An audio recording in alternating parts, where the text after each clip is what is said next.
하나님 나라 백성인 하백 여러분, 하백의 성경 아카데미 오신 것을 환영합니다. 이 시간은 그리스도인이 꼭 알아야 할 기본 진리 77강 시간입니다. 함께 나눌 주제는 교회의 삶입니다. 우리는 지난 시간에 이어서 이제 기도부터 시작하도록 하겠습니다. 구약에는 하나님이 백성들의 기도에 대한 응답으로 복을 주시는 예가 무수히 많습니다. 우리는 예수님의 사역에서 기도가 얼마나 두드러지고 규칙적인 활동이었는지, 사도들이 집단적이고 개인적인 차원에서 예수님의 모범을 얼마나 철저히 따랐는지를 살펴보면서 많은 교훈을 얻을 수 있습니다. 예수님은 기도를 단순히 모범으로만 보여주시지 않고 제자들에게 기도할 것을 지시하시고 어떻게 기도해야 하는지도 알려주셨습니다. 이후에 기록된 저자들의 저작에도, 사도들의 저작에도 기도에 대한 다양한 권면이 나옵니다. 기도는 단순히 자신의 유익만을 위한 것이 아닙니다. 균형 잡힌 기도는 개인적 간구뿐만 아니라 하나님에 대한 경배와 감사, 다른 사람을 위한 중보를 포함해야 합니다.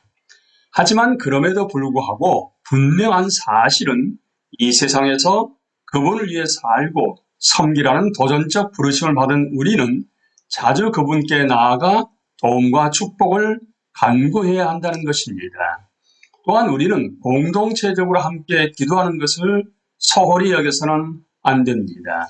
함께 드리는 중보기도, 그러니까 도고에는 특별한 축복이 약속되어 있으며 초대교회는 이를 잘 알고 있었습니다. 동료 그리스도인들과 함께 정기적으로 드리는 기도가 우리의 연약하고 간헐적인 중보 기도나 간구에 새로운 생명과 힘을 불어넣는다는 사실은 굳이 말할 필요조차 없습니다.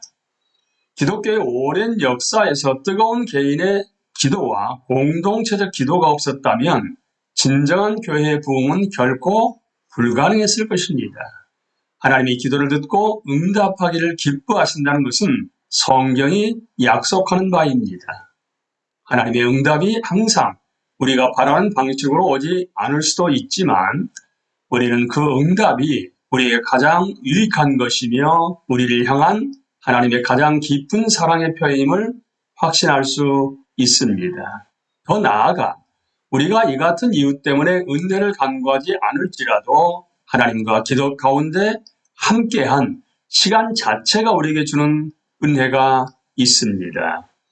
비록 이를 직접적으로 인식하거나 수량화할 수 없다고 해도 그런 상태가 계속된다는 것은 우리에게 분명한 유익이 있습니다.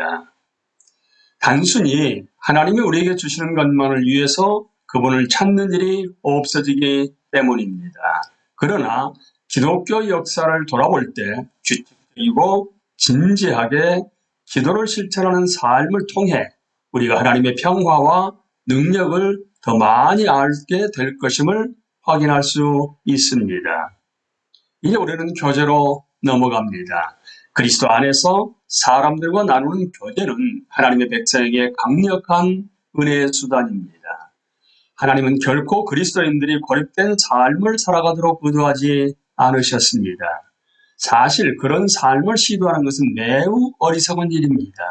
때로 그리스도인이 이런 은혜의 수단을 박탈당하는 상황이 생기는데 우리는 주님이 자신의 자녀로 하여금 어떤 위로나 그분의 임재도 없이 그런 환경 속에서 살아가도록 방치하는 분이 아님을 확신할 수 있습니다. 그러나 교제의 기회가 열려 있는 곳에서 스스로 고립을 선택하는 것은 영적 재난을 초래하는 것입니다. 이와 관련해서 그리스도인의 생활에 관한 성경의 많은 가르침이 교회, 즉 그리스도인의 공동체에 주어진 것이라는 점은 분명히 의미심장합니다. 하나님이 그리스도에게 의도하신 삶은 이렇듯 서로 돌보고 기도하고 지지하는 교제의 삶입니다. 여기서 우리는 다른 그리스도인이 우리의 삶과 성장에 기여해야 할 의무가 있을 뿐만 아니라 우리 역시 동료 그리스도인들의 유익과 성장을 위해 최선을 다해야 한다는 점을 인식해야 합니다. 우리 이제 고난으로 넘어갑니다.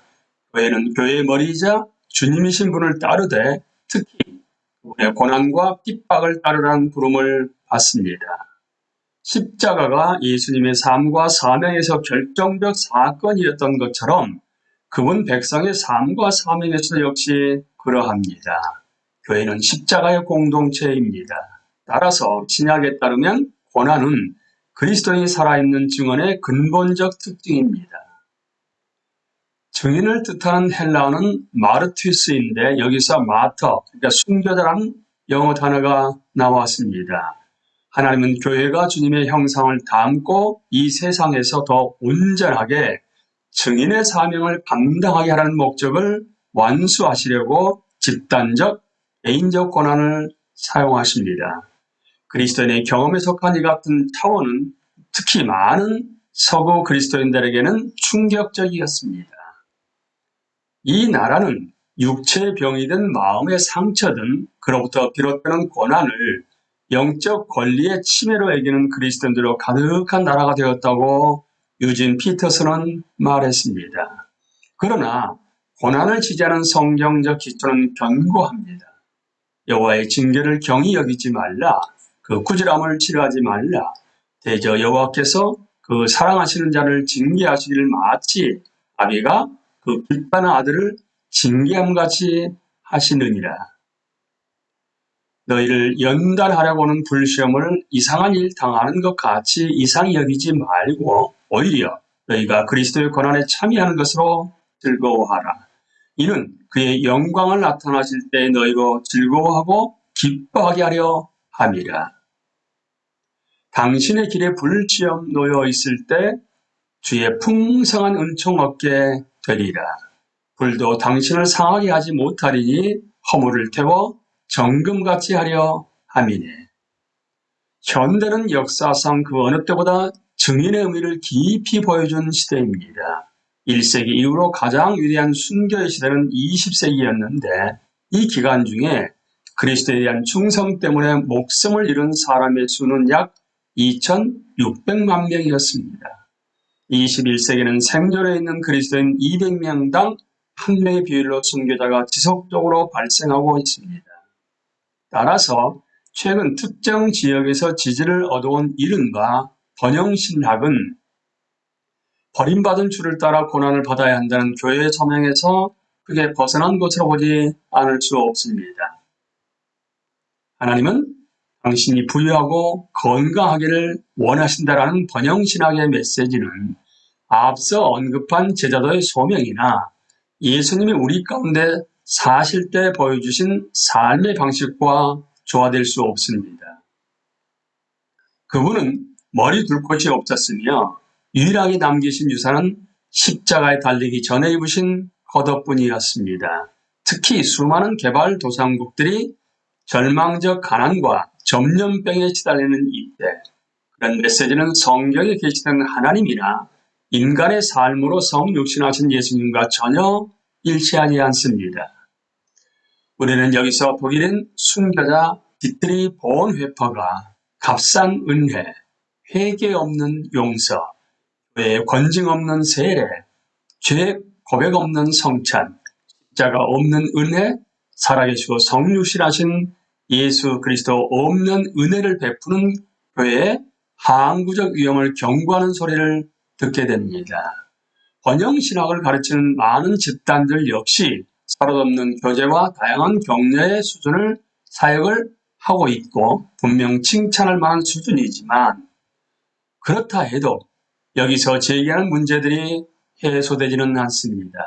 하나님은 자기 백성의 유익과 그분의 영광을 위해 그들의 투쟁과 고난 속에서 그리고 그것을 통해서 일하십니다.